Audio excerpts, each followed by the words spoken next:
ఆరోగ్యం కావాలి అంటే ఎవరైనా ఎవరిని ఉపాసన చెయ్యమని చెప్తారు అంటే సూర్యనారాయణమూర్తిని ఉపాసన చెయ్యండి అంటారు. ఇప్పటికీ పిల్లల దగ్గర నుంచి పెద్దల వరకు సూర్య నమస్కారాలు చేస్తారు. ఆ సూర్య నమస్కారాల్లో కేవలం 10 విధములైనటువంటి భంగిమలతో చేసే నమస్కారాలు ఉన్నాయి.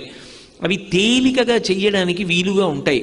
ఆ సూర్య నమస్కారం చెయ్యడం కేవలము శరీరమునకు ఆరోగ్యం ఇవ్వడానికి ఒక్కదానికే కాదు, ఆ సమయంలో సూర్య బింబాన్ని ఉపాసన చేస్తారు మనసుతో.